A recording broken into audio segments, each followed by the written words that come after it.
एक छोटासा वाद कधी कधी इतका मोठा होतो की तो आपल्याला थक्क करून सोडतो। रोजच्या आयुष्यातील साध्या गोष्टी जसं की गाडी कुठे लावायची यावरून भांडणं होतात। पण ही भांडणं जर टोकाला गेली तर काय होतं? कल्पना करा, दोन माणसं, एक घर आणि एकच पार्किंगची जागा, यातून सुरू होतो एक असा थरार जो तुम्हाला शेवटपर्यंत स्क्रीनवर खिळवून ठेवतो। काय वाटतंय? उत्सुकता वाढली ना?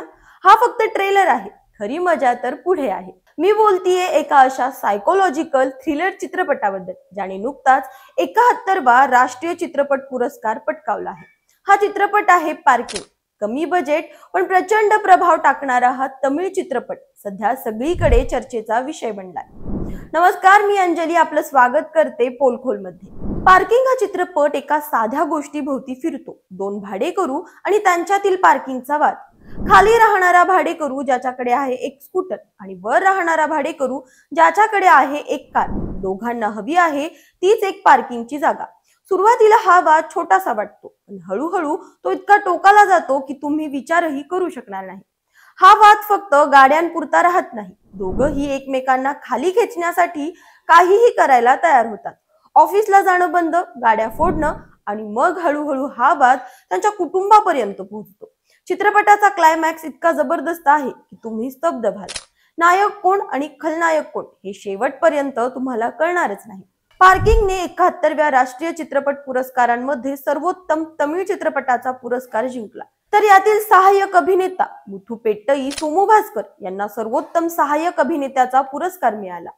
MS भास्कर यांनी या यशाबद्दल चाहत्यांचे आभार मानले आणि सांगितलं, हा चित्रपट माझ्या आयुष्यातील अविस्मरणीय क्षण आहे। पार्किंगने माझ्या अभिनयाला नवी ओळख दिली। त्यांच्या या भावना ऐकूनच कळतं की हा चित्रपट त्यांच्यासाठी किती खास आहे।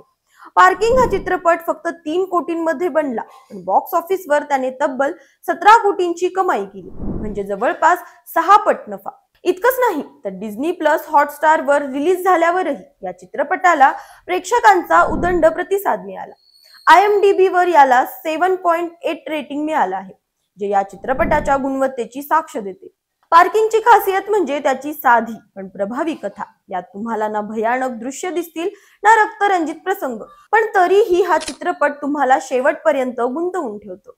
दोन व्यक्तींची सनक, त्यांचा एकमेकांवरचा राग आणि त्यातून निर्माण होणारा तणाव, यामुळे हा चित्रपट सायकोलॉजिकल थ्रिलरच्या चाहत्यांसाठी एक पर्वणी आहे। हरीश कल्याण आणि इंदुजा रविचंद्रन यांच्यासोबत MS भास्कर यांचा अभिनय हा चित्रपटाचा खरा आत्मा आहे। जर तुम्हाला हा थरारक अनुभव घ्यायचा असेल तर डिझनी प्लस हॉटस्टार वर पार्किंग पाहायला विसरू नका। हा चित्रपट मूळ तमिळ भाषेत आहे, पण हिंदी, तेलुगू, कन्नड आणि मल्याळम भाषांमध्येही उपलब्ध आहे। का पाहावा हा चित्रपट? साधी पण थरारक कथा, रोजच्या आयुष्यातील छोट्या गोष्टीतून मोठा थरार निर्माण करणारा चित्रपट। MS भास्कर, हरीश कल्याण आणि इंदुजा रविचंद्रन यांचा दमदार अभिनय, सर्वोत्तम तमिळ चित्रपट आणि सहाय्यक अभिनेत्याचा राष्ट्रीय पुरस्कार। हा चित्रपट तुम्हाला शेवटपर्यंत खिळवून ठेवणारा आहे, कारण याचा क्लायमॅक्सही तेवढाच भारी आहे। पार्किंग हा चित्रपट सिद्ध करतो की मोठ्या बजेट शिवायही उत्तम कथा आणि दमदार अभिनयाने प्रेक्षकांचं मन जिंकता येतं।